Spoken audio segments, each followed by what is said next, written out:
Obama after the hostage situation in France. 3 terrorists with ties to al-Qaeda now dead, 1 still on the run.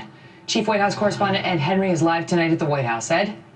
Well, Megan, the bottom line is for the second straight day, the president tried to keep the focus on his upcoming State of the Union address. Today, talking in Knoxville, Tennessee, mostly about his new plan to expand access to community colleges before a campaign-style crowd. The images, obviously, a sharp contrast to what was playing out on the streets of Paris.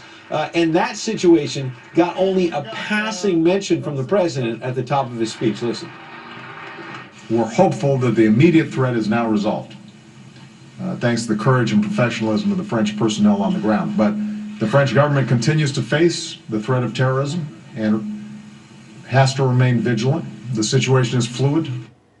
Now, perhaps more interesting is what the president did not say. He did not list any specific steps he's taking to keep the American homeland safe. Aides say, look, there's a lot more going on behind the scenes. The president has been getting virtually around-the-clock briefings, has convened a conference call in the last 24 hours with top national security officials to stay on top of the situation, make sure this terror does not spread to America. Megan? Ed, thank you. Well, we noticed a remarkable contrast tonight in what we are hearing from some world leaders about radical Islam and the growing series of terror attacks around the globe, and what we're hearing domestically. First, some recent remarks from President Obama on the threat from the Islamic State in Iraq and Syria. And one of those groups is ISIL, which calls itself the Islamic State. ISIL is not Islamic. We could go on, of course. Now listen to French President Hollande today on the attacks in France. We must not make any confusion concerning these terrorists and fanatics that have nothing to do with the Muslim religion. Earlier this week, however, after the original murders in Paris, I think it was actually on New Year's Day. I'm not sure we have our date right on that. The president of Egypt made a remarkable statement about Islam and terror. Listen to this. It's inconceivable that the thinking that we hold most sacred should cause the entire Islamic world to be a source of anxiety, danger, killing, and destruction for the rest of the world. Impossible. That thinking, ideas that we have sacralized over the years, is antagonizing the entire world. It's antagonizing the entire world. Is it possible that 1.6 billion Muslims should want to kill the rest of the world's inhabitants? That is 7 billion, so that they themselves may live? Impossible. I say and repeat again that we are in need of a religious revolution. You, imams, are responsible before Allah. The entire world is waiting for your next move because this Islamic world is being torn, it is being destroyed, it is being lost. And it is being lost by our own hands. Extraordinary. Joining me now, Ann Coulter, best-selling author and conservative commentator. That is shocking.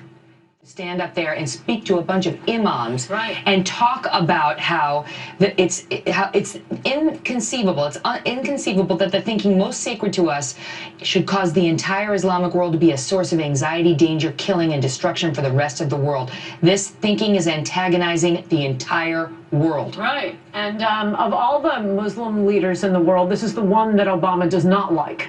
And he's attacked him because he took out Sisi took out the Muslim Brotherhood. Right. That's when Obama withdrew, millions, maybe it was $1 billion in aid we were giving. It isn't that, I've heard a lot of people say that, usually the Obama administration won't call any Islamic terrorism Islamic, but of course they had to here because it was so obvious. No, that isn't why Obama admitted it was Islamic terrorism.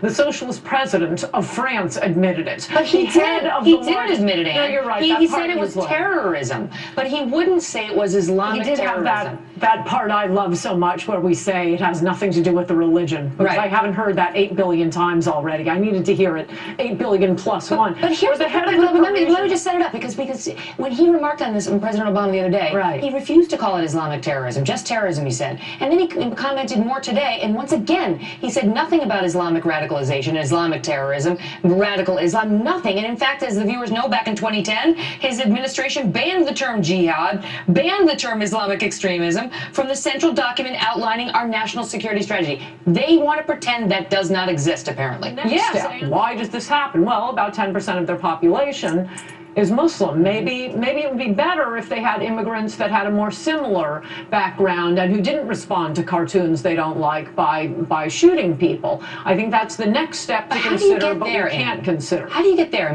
mean, one wonders why these groups want to live in France. They don't want to assimilate. They don't want to live in Muslim countries. Culture. And yet they want to change the non-Muslim countries they move to Muslim countries. So how do you figure that out? You know, when you get the visa application, how do you figure out whether somebody wants to be a part of your culture or does not?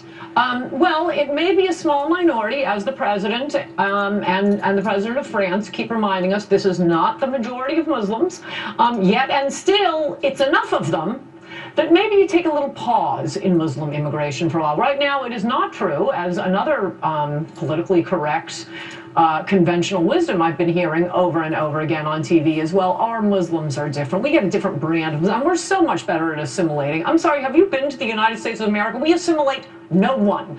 The difference is we have a population that is less than 1% Muslim. It's almost 10% in France. Do not act like Muslims have not been continuing to commit terrorist attacks since 9/11. I mean, right here in Times Square, the Boston Marathon, the Fort Hood, 2 attacks there. There have been about 60 attacks since 9/11.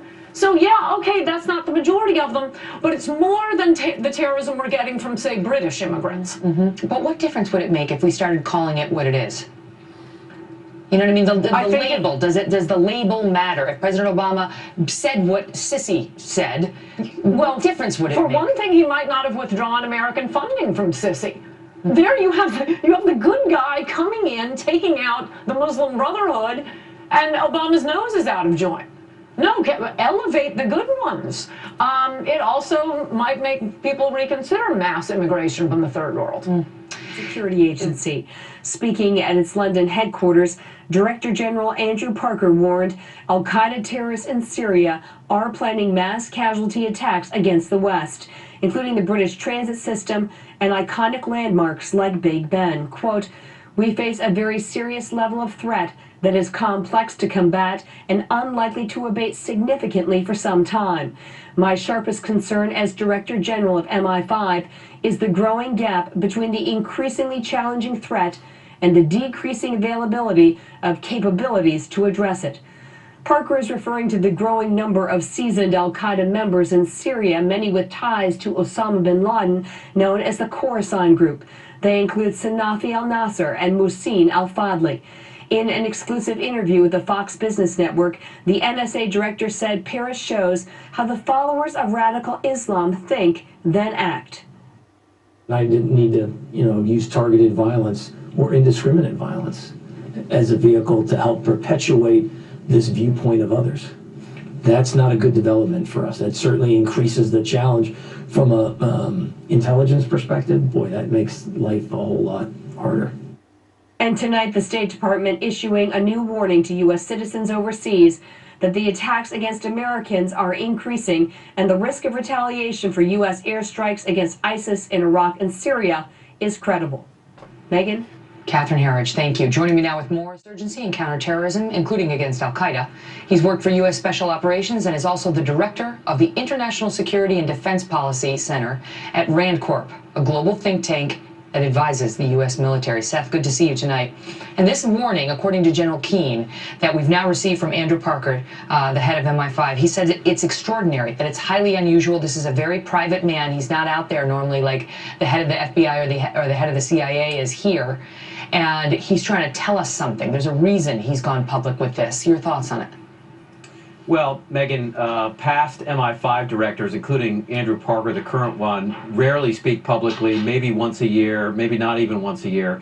So the fact that he's come out now after an attack in France, which looks like it has connections back to Yemen, is important for several reasons. One is it's a statement that there is a major threat to the West. It's also a statement, and this goes back to your comments earlier, that this is more than just Yemen. There's a bigger global issue here, because he was referring particularly to the Khorasan Group in Syria. He also mentioned the attacks we've seen in Canada, Australia, threats against the United States, and across Europe, including in Belgium. So we are almost in an unprecedented position right now where we've got these smaller kinds of attacks in multiple areas of the globe. And part of it, he's highlighting that this is not going to stop anytime in the near future. You're a counterterrorism guy. General Keane was talking about the need to get Muslim leaders and others out there to identify what this really is and try to discuss it and be honest about it and combat it. But in the meantime, while the ideology is rampant, and you tell me, is it more rampant now than ever? And if so, why? What should we be doing? Well, I think where the ideology is more rampant, or at least is more accessible now than in previous eras, including 5 to 10 years ago, is the ability of some of these extremist organizations to get their messages out on social media and to use social media, Twitter, MySpace, YouTube, Facebook, to get the messages out. So it has reached more people, I think, than we have ever seen, and into homes in the United States, obviously in Paris, in London, and that's a difference. The ability to reach people in any of our countries is different than what we've seen in the past. How about what do we do about it? I mean, you're trying to fight this as a counterinsurgency measure. What do we need to do? Do we need to go full NSA? You know, I mean, restore everything that was modified after Edward Snowden and the leaks? What? Well, there are a couple of things. One is that our intelligence services, both overseas and at home, have got to be on this. And one of the lessons that comes out of this French series of attacks is that when you look at somebody, and we saw this in Boston because the Tsarnaevs were looked at one point. The FBI interviewed one of the Tsarnaevs, and it doesn't appear, went back and took a look at him carefully. When we go through people in the United States, assess that they may be a threat 2 or 3 years ago, we've got to come back and look at some of these people 2 or 3 years down the road. Today, maybe they weren't a threat 2 or 3 years ago, but are they a threat today? And that Civil means we've got to be able to Civil go liberties. Yeah, well, but if they're plotting attacks, we've got to, we still have to be on that. Seth, glad you're on our side. Thank you. Details on the massive manhunt now underway in France for a female terror suspect. She is the alleged accomplice of the gunman that police killed earlier today after he took more than a dozen people hostage at a kosher market in Paris. Trace Gallagher has the very latest. Trace? Megan, her name is 26-year-old Hayat Boumediene. She was the wife of the man who took and killed hostages inside that kosher market. Boumediene reportedly married him after he got out of prison for armed robbery, though because it was not a civil ceremony, the marriage isn't recognized under French law. Boumediene, who went from posing in a bikini to never being seen without a veil, once worked as a cashier and told police she quit her job for Islam and that it was her husband who radicalized her, saying she was inspired by him to read books on religion and that she views America as the ultimate evil, saying, quote, "When I saw the massacre of the innocents in Palestine, in Iraq, Chechnya, Afghanistan, or anywhere else the Americans send their bombers, all that, well, who are the terrorists?" Police say in just the past year, Boumediene made 500 phone calls to the wives of the Kouachi brothers, the men behind the massacre at the Charlie Hebdo newspaper, and that Boumediene, her husband, and the Kouachis often traveled together, including a visit to the home of a known al-Qaeda terrorist who's serving 10 years in a French prison. Police believe they were all working together to orchestrate the Paris attacks. Boumediene was first thought to have been inside the kosher market with her husband. Now prosecutors tell our Greg Palcott that she was not inside. Trace, thank you. Tonight, with the very latest on the terrorist ties to Al-Qaeda, Fox's own Catherine Herridge is standing by. Catherine. Sean, the U.S. intelligence and counterterrorism community are considering the credibility of a claim of responsibility from Al-Qaeda in Yemen and a 5-minute video message in Arabic called the Blessed Raid in Paris. Earlier today, before the takedown at this industrial park on the outskirts of Paris, 32-year-old Sharif Kouachi told a French TV station that he was Al-Qaeda, quote, "I was sent, me, Sharif Kouachi, by Al-Qaeda of Yemen. I went over there and it was Anwar al-Awlaki who financed me." The American-born cleric al-Awlaki ran the external plotting for Al-Qaeda in Yemen before he was killed in a CIA drone strike in September 2011. Separately, U.S. government sources told Fox News they also believe the 34-year-old brother, Saeed Kouachi, went to Yemen earlier that same year and trained with or fought alongside Al-Qaeda in Yemen. Fox News is told Saeed Kouachi wanted to meet with the Al-Qaeda leadership. Eyewitnesses at Wednesday's massacre at Charlie Hebdo said the two brothers claimed they were Al-Qaeda. and in one instance specified Al-Qaeda in Yemen. Shortly after the massacre, a series of tweets went out from a Twitter account linked to Al-Qaeda in Yemen. They show images of the shooting with photos of al-Awlaki and another American, Samir Khan, who was killed in a CIA drone strike. Khan was the driving force behind the group's online propaganda magazine that called for the cartoonist's assassination. Tonight, the FBI and the Homeland Security Department have issued a joint intelligence bulletin warning the Paris massacre is a departure from recent lone wolf Islamic terrorist attacks because it showed premeditation and terrorist training. Sean? All right, Catherine Herridge in Washington tonight. Thank you. And joining us now to detail how the two tense hostage situations in France. And director of Jihad Watch, Robert Spencer. In terms of the operation, Danny, let's just talk about this simultaneously.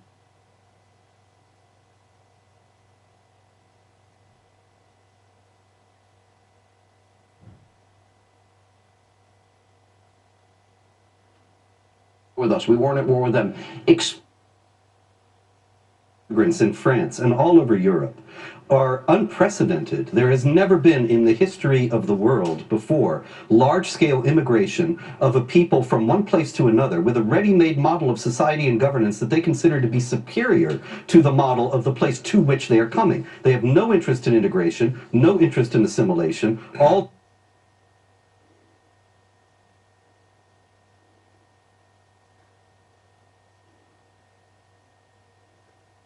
from one place to another with a ready-made model of society and governance that they consider to be superior.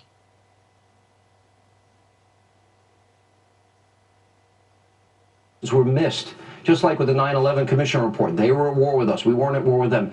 Explain how Islamists have like a separate society. Muslims have a separate society from the rest of France. Absolutely, Sean. Look, the Muslim immigrants in France and all over Europe are unprecedented. There has never been in the history of the world before large-scale immigration of a people from one place to another with a ready-made model of society and governance that they consider to be superior to the model of the place to which they are coming. They have no interest in integration, no interest in assimilation. All they want to do is Islamize and transform the society that they're coming to. So in France, they have set up, the French government lists on a public website 751 no-go areas where essentially the police have no authority, the French state has no authority, and Islamic law prevails. These places are incubators. It almost reminds me of like, it's sort of like Israel. They're allowing themselves to be surrounded. Now you say, why then, if they don't want to assimilate to Western culture, which their value system is the antithesis, it's freedom of speech and expression and religion, etc. If they don't want to assimilate to that, why do they even go there? Is it because they want, is this part of a desire for worldwide domination in this caliphate? Sean, it is. I mean, that's what they want. Emigration is a core Islamic principle. The idea of the hijra, the flight from Mecca to Medina, where Muhammad for the first time became a political, military, and as well as a spiritual leader, and began to conquer Arabia from there. That sanctified in Islam the idea of emigrating to a new place to conquer and Islamize it, and that's exactly what we're seeing. So the idea is those that are radical Islamists, they want to integrate this worldwide, so they move to other areas, and rather than assimilate, their goal is to indoctrinate and proselytize, and if necessary, through force change. Absolutely. They set up these Sharia enclaves, and then because their birth rate is so much higher than that of the non-Muslim population, those enclaves will inevitably grow and continue to grow until finally that's all there is. Danny Coulson, from a law enforcement standpoint, as a former FBI Deputy Assistant Director, do you agree with that assessment? And if that's true, how does the Western world stop that? Well, I think that's about the best assessment I've ever heard of the problem. That was a great job. Well, what you've done there is you've allowed a lot of cancer to come inside your country. It's almost like the Vietnam term, they're inside the wire. That's where you don't want them. And it greatly inhibits law enforcement to conduct investigations there. If you can't go there, how do you investigate terrorism? You can't do it. I think it's a bad situation, and it seems like it's about time to me that France took their country back. I can't even imagine having a force inside your country that you do not control. That's just... All right, so wait a minute. So if France has 6.5 million Muslims, 10% of the population, estimates vary a little bit, a million here or there, Okay, you say take back your country. What does that mean? That either you allow us into these areas, you allow our police in, you don't have non-Muslim zones where non-Muslims aren't allowed, or no-go zones? You're saying that all of a sudden they're going to change that? What's going to happen if they try to? I don't think they're going to change it all of a sudden, but I think they cannot let it extend. Sean, we're in a war, and we have to fight a war like it's a war. And if we have the enemy inside the gates, I think you address it through law enforcement, through the military, whatever it takes to get your country back. I can't even imagine a situation like that and how difficult it would be to control your country. And sooner or later, they're going to lose control of it. 751 no-go zones. What are we going to go in all of a sudden and say, I'm sorry, we're policing now? Well, and here's the question. Is this happening in the United States? Yes, it is. It's on a much smaller scale, of course, in the United States, because the Muslim population of the United States is much smaller. We have no-go zones in the United States? Well, you know, in the United States, you have those camps way out in the country. At least 35 have been documented, where they are essentially like those no-go zones, but they're not in urban areas and in concentrated places. What are you talking about specifically? I'm talking about places. I'm sorry? Areas in Michigan? Yeah, sure, Michigan, but I'm talking about rural areas, New York, Georgia, South Carolina, California, places that are way out and remote. You have these Islamic enclaves where the same kind of situation prevails. There was some disturbances at some of them in Texas last year, and the police showed the same hesitation about going in that they show in France. All right, guys, thank you both. Appreciate it. All right, when we come back. Thank you. Welcome back to Hannity. Today, moments after the 3 suspected terrorists in France had been killed, French President Hollande, he addressed the people, and this is what he said. We should refute any easy conclusion. Those who have committed those acts, those fanatics, have nothing to do with Islam. Nothing to do with Islam. Joining me now with Reaction Blue Force Tracker editor and former U.S. Air Force Special Ops pilot Nolan Peterson is with us. From the Heritage Foundation, Niall Gardner is with us, and Act for America president and terrorism analyst Brigitte Gabriel. We heard this from the president. ISIS is not Islamic. It's almost like knee-jerk at this point. ISIS is Islamic. In their 10-page document, they mention Islamic verses 26 times. So he cannot say it is not Islamic. And who gave them the expertise to talk on behalf of Islam? They don't even read the Quran in Arabic. And it all started with President Bush, Sean. President Bush immediately after September 11 said, Islam is a religion of peace. So did Tony Blair. They did not know what they were talking about, and they misled their population. Submission.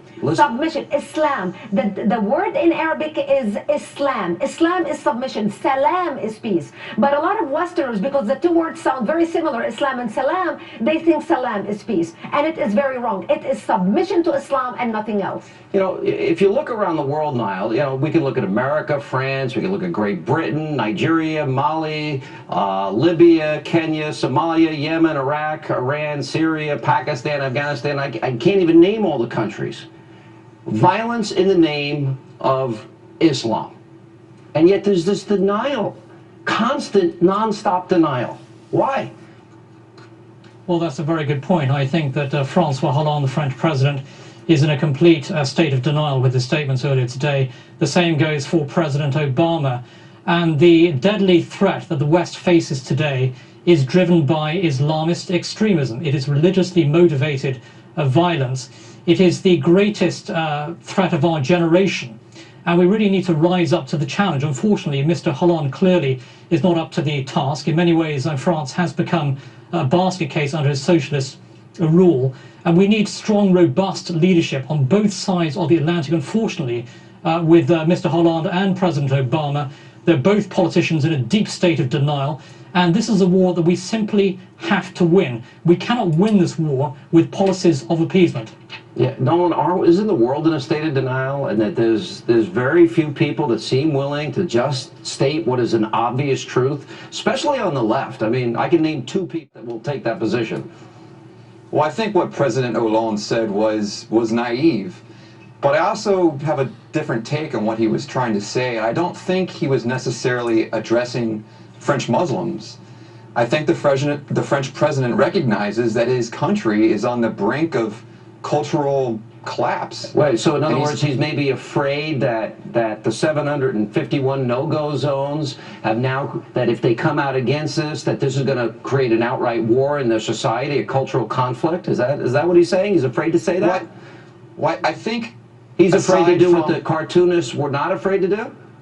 Well, aside from the rise of the threat of Islamic terrorism in Europe, there's also the rise of far-right ultranationalist political parties like the Front National, who are very violent and who are known to be anti-Semitic, and they even apologize for the Nazis. And so what I think what Hollande You cannot compare the two. You cannot compare the two. You have to understand that we are fighting Islamic radicalism worldwide. Islamic radicalism is with leadership, weak leadership on the part of America or Britain or France or Germany or any Western nation. How do we have a chance of winning this war? We are fighting a cancer growing within our midst, and people in Western nations need to develop the backbone to stand up and fight. This is what made the West great. Westerners and Western civilization became great nations and great civilization because of the strength, because of the intelligence, and because of the tolerance and love. But tolerance does not mean we let people walk all over us. Tolerance does not mean we surrender. America, last time I checked, was the home of the braves. This is the time we need all to come together as Western nations, because we are all attacked by Islamic radicalism. They hate us all, regardless of what passport we hold, regardless what our skin color, regardless what language or what accent we speak, whether we speak Swedish, we speak Francais, or whether we speak English. We are a target, and all of the West needs to come together, throw political correctness in the garbage, and fight to win this war. All right, appreciate you. I appreciate you all for being with us. Thank you, Brigitte. Good to see you. And coming up next tonight, on a busy news night tonight on Hannity. Ever since the president took office, he has been underestimating the threats posed by radical Muslims. And just last month, the commander-in-chief, he released more than a dozen Gitmo detainees. On December 20th, for example, 4 terrorists were released from Gitmo. Among them, Mohammed Zahir, a high-level member of the Taliban. Then you have Abdul Ghani. He allegedly helped transfer and plant landmines and other explosive devices for use against 2 U.S. forces. Then on December 30th, while you were getting ready to celebrate the new year, 5 more terrorists were freed from Gitmo. Among them, Adel al-Hakimi, who's reportedly a senior member of the Global Jihadist Support Network, that former advisor to Osama bin Laden. These are all evil people. Here with reaction now, Fox News military analyst Lieutenant Colonel Bill Cowan, and the co-host of Outnumbered, our friend Andrea Tantaros. You lived in France for a year. I did. I studied in France. I speak fluent French. And 15 years ago, I wrote my dissertation in French, essentially predicting that this would happen on the rise of Islam. Because France has former colonies, as you know, as your guests have pointed out, in Algeria, Tunisia, Morocco, that immigrated, Sean, into the country in the 1960s and 70s. And those older generations have assimilated very well, but it is their children. It is their children. The unemployment rate for youth in France is above 20%. They don't have work. They are angry, they're caught between 2 societies, and they're very ripe to be radicalized, and they can travel back and forth and get this kind of training with the visas. It's very dangerous, and that multicultural fantasy land that many of the socialists in France live in, and that our own president lives in, has allowed them to grow and to foster. So France, Sean, is essentially a powder keg. This will happen again there, and they have no hope to try and eradicate these no-go zones or this rise of Islam. They can only hope to contain it, if at best they can even do that. I mean, this situation is so dire. I do think it's too late. I think the demographics... I think it's too late. It may even be too late for Europe. Bingo. The demographics are not in Europe's favor, Sean, because the Europeans, while they sit around and drink wine and have only 1 child, the Muslims are having 4, 5, 6 on the screen, children. Some demographic data as it goes to Europe in general here, because I think this is very important. Belgium has a problem. Great Britain has a problem. A lot of countries have a problem. Right now, the current number, Muslim population in Europe, you got 44, well, no, that's in France, 44.1 million, which is 6% of the population. All right, and then you have the projected number of Muslims living in Europe by 2030, 15 years from now. That's 58.2, which would be 8% of the population. Now, here's what I don't... You basically have a clash of civilizations, Colonel Cowan. You have those that want people to submit, Muslim and non-Muslim, to Sharia, or be killed, convert or die. And then you've got people that believe in freedom. How can you possibly live in harmony with those divergent views?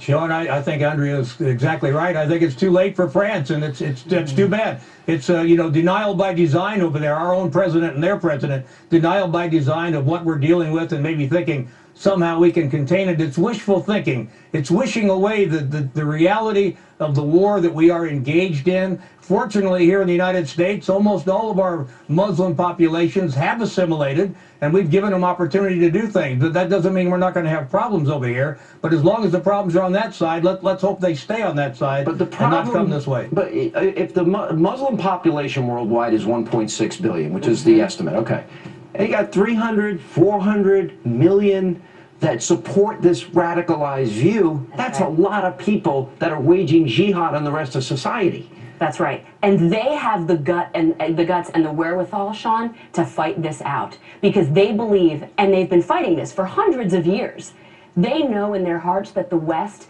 doesn't have the guts to fight this as much as they do. You have to think about this. They put fighting these radical Muslims above all else. They believe that it is their mission to either convert or be killed. Period. End of story. So here is, I guess, the philosophy of leftists, the liberal mindset. They want to accommodate. They believe in multiculturalism. Even though we have disagreements, we'll all be able to disagree. But this is not about agreement. Either you believe that people must live under Sharia and under their religious control, or you believe in liberty and freedom. It's the antithesis of one another. But the naivete is in both parties. It's worse in the progressives, President Obama, but it also was in the Republican Party, where you saw with George Bush, he actually believed, and his motives were good, that you can change and democratize, I think, ethnic hatreds that have been around for hundreds of years. I don't agree with that. But he did win the war. I mean, we did win the war in Iraq. That's a small thing. We've been fighting for thousands of years. I mean, you have to think about this. They will fight us to the end. And the demographics are in their favor. And the fact that President Obama gave a speech in Cairo, believing that he could give a speech and change their minds about their ideas about the West, is profoundly naive. I mean, this country does not understand the threat that we are up against. Colonel Cowan, I can't disagree with the words she's saying. I don't think after every incident, we throw up our hand. How did this happen? How did this happen? Okay, well, look at the 751 no-go zones and the fact that Muslims have been able to confiscate France's land and separate themselves from the entire society is mind-numbing to me. And the French allowed that to happen. I agree totally. I agree with you, with Andrea. Everything she's saying right. Listen, Sean, there's a great irony right now. Yeah. President Sisi of Egypt, a Muslim leader who lived under the Muslim Brotherhood for a year, is the only leader now that has stood up and said, we Muslims have a problem and it's up to us to straighten it out or the world and us will suffer. Well, we wish that our president would say play things that. like that. You're so smart. Great dovetail into our next segment because we're going to play when we come back. And thank you both for being with us. Appreciate you sharing your experience. And coming up with the increasing number of terrorist attacks. Well, our president should be a leader, and he should be rallying this country to fight Islam. And I may be just an old retired cop, but I'll tell you one thing. The obvious thing is we are at war with Islam because Islam's at war with us. And when you look at when it comes into our borders, it is now up to law enforcement, the FBI, the intelligence task force that they put together. But really, the profiling's all done. The Muslims have profiled themselves. The mosque is the center of their life, their recruitment, their radicalization, their contacts. All you have to do is watch, surveil, wiretap a mosque, document everybody that comes in and out. Do that to every mosque in America. Yes. Every mosque in America. If you don't do it, what do you think they're doing to us? Now we look like fools. We are running from one terrorist attack to another, trying to patch, put our finger in the dike in that incident, trying to clean that up and then go to the next one. When you look at this, you're supposed to prevent this. We're not acting like the military does in Afghanistan or Iraq or Syria. We're actually taking the fight to the suspects there. Here in America, now you have law enforcement with their hands tied behind their back, waiting for the suspect to bring the fight to you. That is no way to run law enforcement. I got to tell you, you read the Quran, holy wars, jihad, infidels, etc. Read the thing. Don't you have the feeling, and when the Cole was bombed, the embassies both were bombed, something was coming, something was happening. I feel it. I got that feeling it's coming to New York too. I'm sorry to say it's going to be back in New York. But again, they're recruiting through the internet. They're recruiting, and these two little punks there, I don't even like to mention their names, these two brothers, Ick and Ike there, whatever their name, they said they wanted to die in a blaze because under their beliefs, they believe the worst thing in the world is you're fighting someone who wants to die. They wanted to die. They came out. Radical Islam is a culture of death. They came out blazing their guns at those hundreds of cops.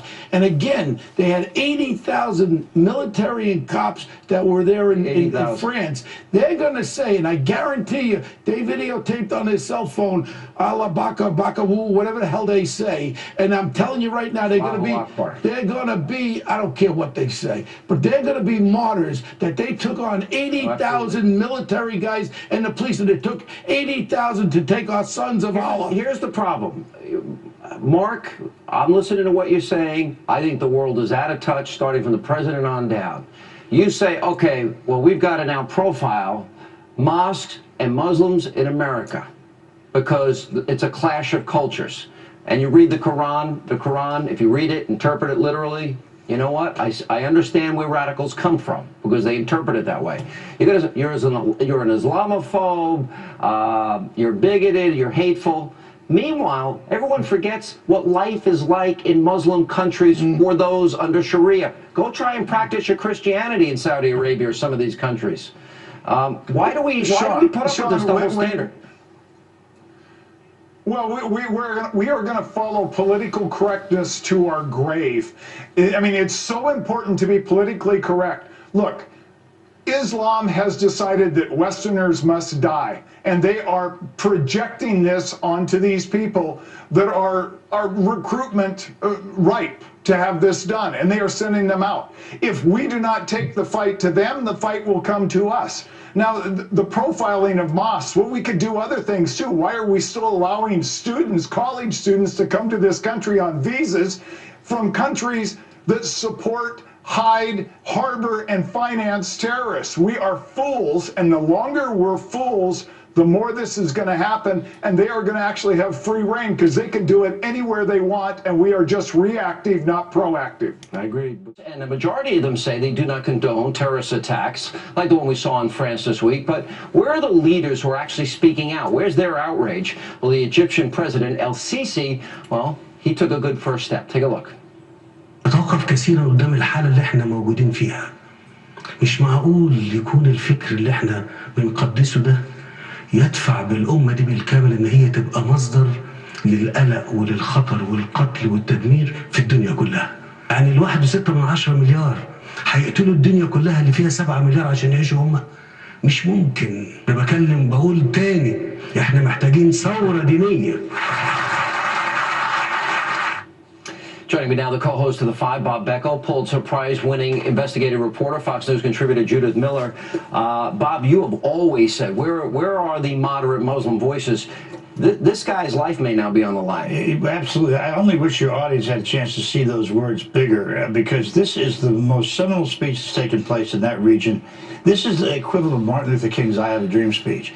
This man stood in front of imams, including the head imam, and said, your religion, in essence, has been hijacked, and the world is turning against us. And if you wanted to turn against us, 1.6 billion Muslims going to defeat 7 billion people in this world? No. It's time for us to get it back. And he pointed right to the imam. That imam said, your responsibility before Allah is to do this. Now that is the courage beyond courage beyond courage. I mean, I'm just so excited about it, I can't tell you. Absolutely true. And you know what was amazing? You probably heard it on Fox News, because the mainstream media did not cover this speech, nor did they cover another first, President Sisi's visit to a Coptic church where he celebrated Mass on January 7th, which is the date in which they do it. And he said very similar things. And he said similar things, and both of those remarkable events went uncovered. The other thing I would say about it too, remember when they first burned the Coptic churches, which was months ago, he was the first one there to say we're going to rebuild this church. Right. Now, I wonder though, knowing the mind of the radicals, is he Anwar Sadat? Is he in danger now?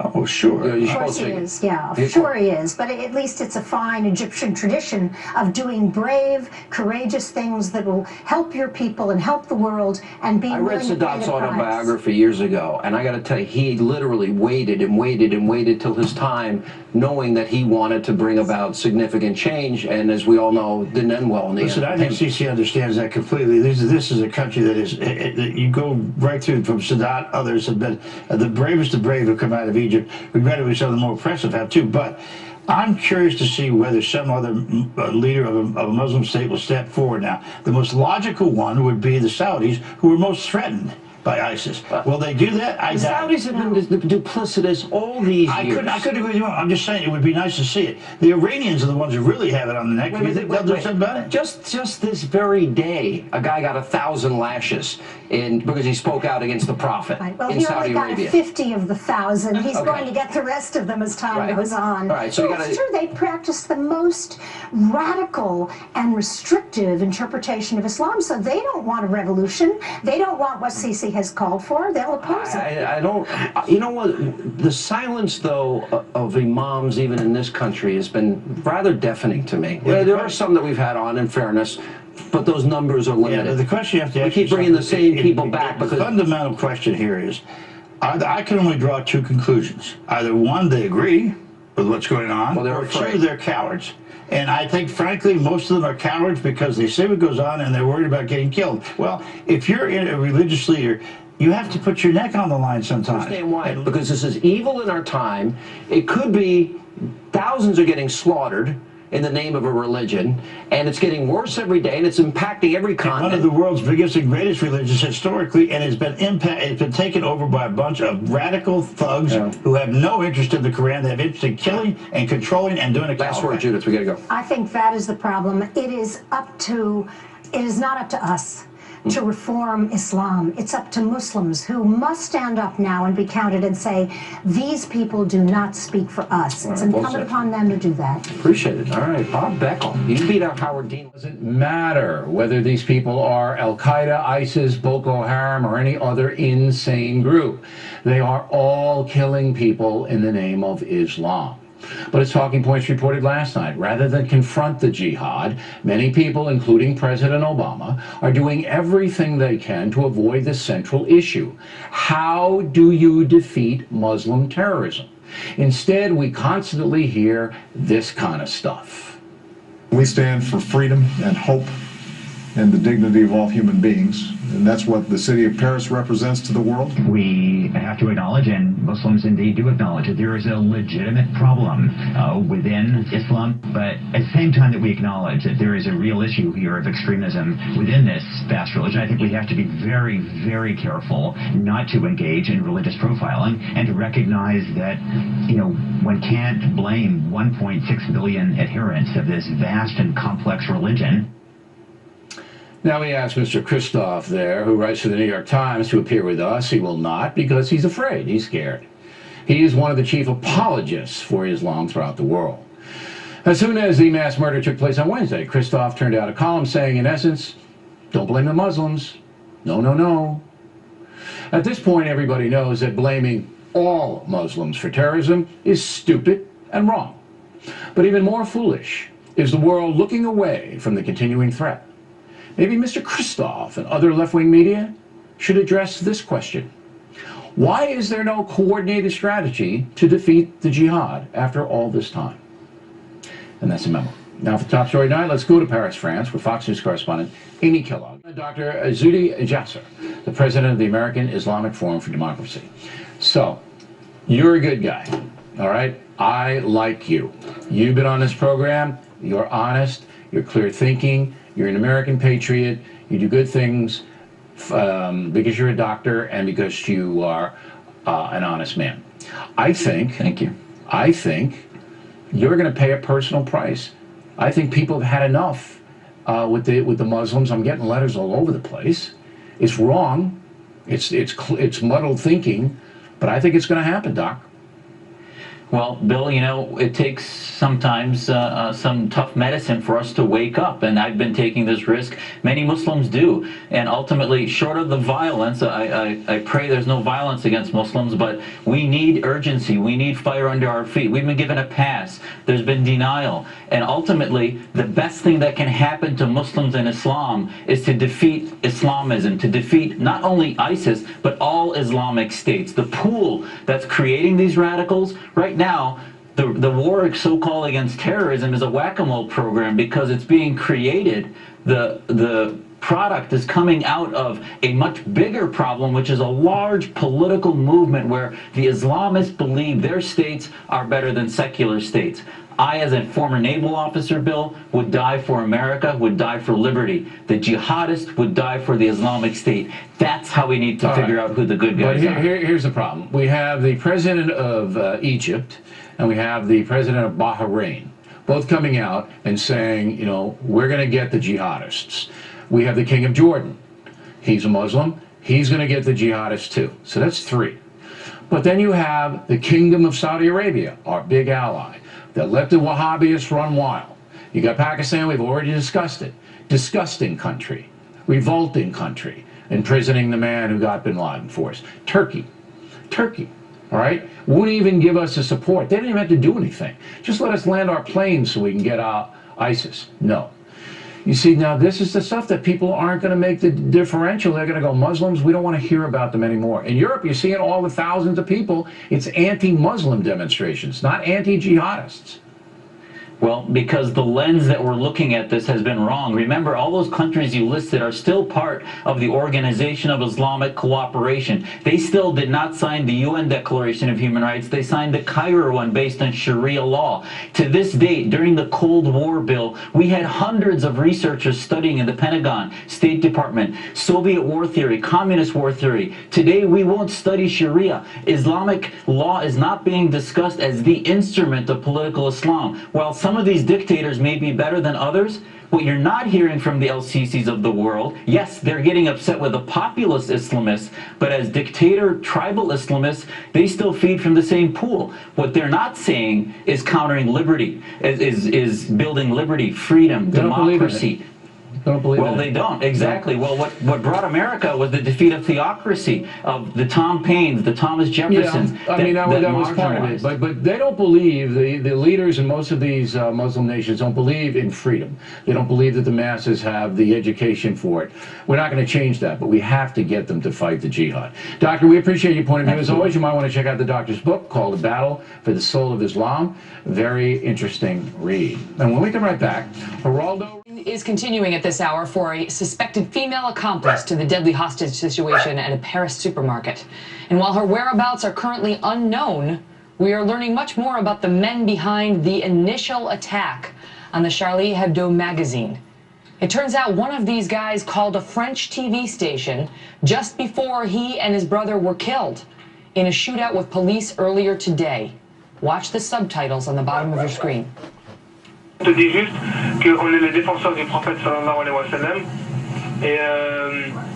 et que j'ai été envoyé moi à Sherif Kouachi par Al-Qaïda du Yémen et que je suis parti là-bas et que c'est Sheikh Anwar Al-Awlaqi qui m'a financé, rahimahullah. Et c'était il y a combien de temps à peu près? Ça fait longtemps avant qu'il soit tué, qu'Allah le fasse miséricorde. Our next guest has spent years tracking the spread of radical Islam across Europe. Soren Kern is a distinguished senior fellow with the Gatestone Institute, a global think tank that focuses on radical Islam. Soren, thank you very much for being here tonight. Let's start with the radicalization problem that is clearly an issue in Paris, but not just Paris. It's gone well beyond that. How did it get so bad? Well, the situation has been festering for many years. It's a question of mass immigration to European countries. It's a combination of multiculturalism. It's been permitted to come to this situation largely because European governments are trying to create these multicultural societies, and they're trying to blend the Muslim populations into the secular or secular Western Christian, Judeo-Christian populations. And in theory, the practice works okay, I guess, but in practice, what we're seeing is that it doesn't work at all. And but how does that jive with what we've really seen in France? Because disaster. we've been talking about how in France there are these ghettos outside of the city of Paris, and this is where these Muslims stay, these radicalized Muslims, and they don't integrate with French society, and they have sort of a sister society going outside the outskirts of Paris where they're having their own schooling and Sharia law. So how does that jive with what you just said about how they're trying to force integration and it's failing? Yes, there are a lot of internal contradiction in multiculturalism.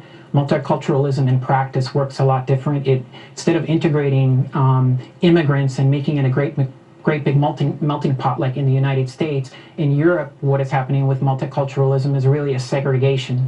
And so that Muslims, they live in their neighborhoods and in their barrios all across the continent, and they're segregated from the rest of society, and they are not expected to learn the language. They're not expected to integrate into the society. They're allowed to create their own Sharia courts. They're allowed to have their own jurisprudence. They're allowed to continue with all of the customs that they're accustomed to, for example, with polygamy and female genital mutilation. And all of these sorts of things are tolerated under multiculturalism in Europe. Do you think that's about to change? I mean, what we heard today, and we're going to play some of this next, but you know, the French president was talking about how what we saw has nothing to do with Islam.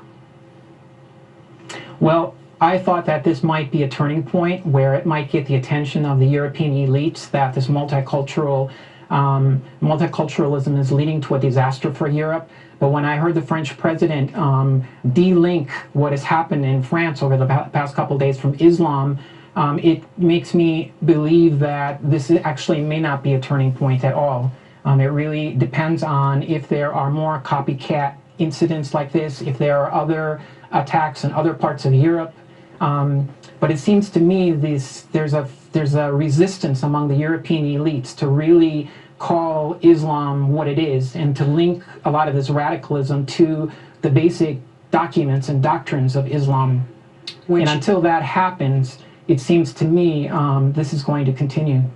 And what's amazing is that while they're refusing to do it, the Egyptian president has now done it. Soren, thank you for being here. We'll call on you again. Thank you. Well, while the American president and the French president are saying this week's terror attack had nothing to do with Islam, we are hearing such a different message from the president of Egypt. Egypt!